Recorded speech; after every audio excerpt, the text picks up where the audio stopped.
Let's talk about what happens when you initiate the breakup with somebody who has a dismissive avoidant attachment style. Family, welcome and welcome back to my channel. This is your favorite toxic YouTuber, Dismissible Me, where I speak only about dismissive avoidant attachment from the perspective of somebody who has had a dismissive avoidant attachment style. So please like, share, and subscribe. Check out the playlist. Find me on Instagram.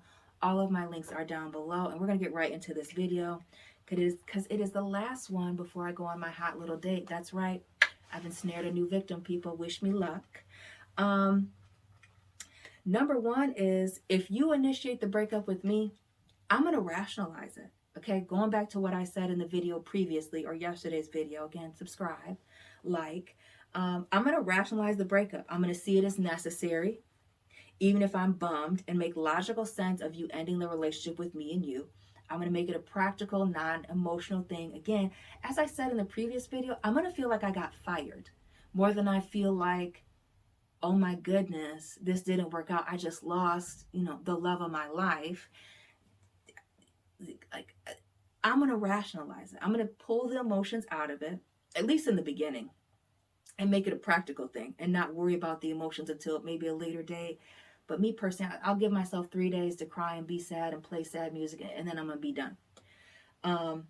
There's also the quickly detaching and downplaying the importance of the relationship. So I'm going to move on, or try to move on as quickly as possible. So if you initiate the breakup, as I've already mentioned in the previous video about why I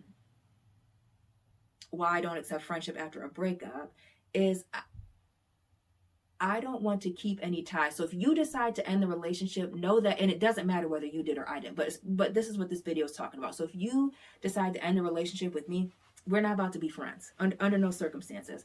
And we're not going to be friends, not because I'm bitter and angry, though that could be the case, but that doesn't have anything to do with it.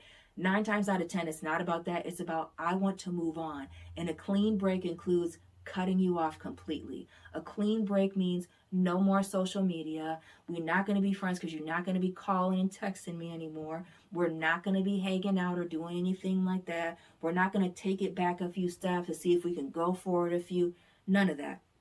We're going to keep it moving. And then there's also the, I don't really prioritize or place my relationships as in a high priority or as a high priority. It's not my top 3 things that's on my mind typically.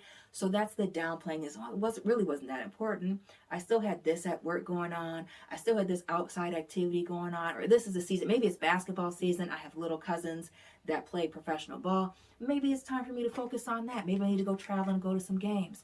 Maybe I need to be spending more time watching their games, seeing what's going on, actually paying attention, getting some things translated because they're playing over in Europe and Mexico and everywhere else. Shout out to them. Not that they know that I have this channel. And so let me just read what I wrote. I'm cutting any and all contact. I will choose to move on. I will make myself unavailable. Oh, that's a good point. I will make myself unavailable to you. So if you are breaking up with me to get me to chase you, which I've already spoken about earlier this week in another video, if you are breaking up with me to prove a point, to drive something home for me, you probably don't want to do that. Because by the time you come back to see how I'm doing or to see if I've learned my lesson, I'm moved on. You can't contact me anymore. You don't have access to me on social media. You can't call my phone because you're blocked. And even if you aren't blocked, your name will not pop up on my phone. It's just a random number now. And if your number is attached to your legal name, I'll put you in the system as restricted. And if I see a restricted number, I'm just not going to pick up. So I will change. I will not make myself available to you. There is no, for me, coming back. This is for me. Now, for some people, it's totally different. But for me, once a situation is done, it's done. So it doesn't matter whether you initiate it or I initiate it. Once it's done to me. And especially as somebody who asks for space, if you ask to leave and you want space and you want time alone, I'm going to give you that space. I'm not about to chase you. I'm not about to wait for you to come back around. So if this is one of those moves where you're going no contact or you're breaking up with somebody to get them back, you just lost. You just lost me, period, point blank. I don't do that. I don't play those games. So that's the thing. I'm also going to, and as I just mentioned, I'm going to avoid any and all future contact with you. I'm not going to go to any places where I feel like I might bump into you. Again, I'm going to block you from my phone. I'm going to block you from social media. I'm going to program your number. My phone is nothing or something, so that if you decide that you wanted to come back, if you were second guessing your decision, you cannot come back to me. Because my focus is I need to move on from this. I need to not stay in this place and be sad and depressed, because that does nothing for me. That does nothing for you. So let me just move on. You reaching out to me does not allow me to move on or to keep moving on. And once I decide to move on, you're not about to hinder me. This is a thing. And this is what a lot of people have missed with me, or not a lot of people, but people have missed with me, is I'm never going to ask you to stay. If you ask me if I want you to stay, I'm always going to say, well, what do you want to do? Right. Because I'm going to let you go. Because what you can't do for me, and what I'm sending is a silent, subliminal message to you, that I'm not trying to force you to stay or come around too much. Because when I decide to leave, there's no grabbing me or pulling me back. Once I decide to go, I'm gone. Gone with the wind, fabulous. Focus. And I'm going to focus on practical matters. So if I'm talking about the relationship, again, returning your items in a timely fashion, immediately, expeditiously. I'm not going to return the items through another person because I didn't get other people involved in a relationship. It's highly likely that nobody knew about you. So I'm not going to avoid you or have my grandmother bring you my stuff, or my cousin or your stuff, my cousin bring you your stuff. It's not going to be any of that. I'm going to come and bring you your items, and there's really not going to be any talking. There's not going to be an exchange. We're not going to have a conversation. So if you're asking me to get your things back because you think we're going to have a closure conversation, you are sadly mistaken. We've already had a closure conversation when you broke up with me. When you discarded me, that was all I needed. I hate the term discard.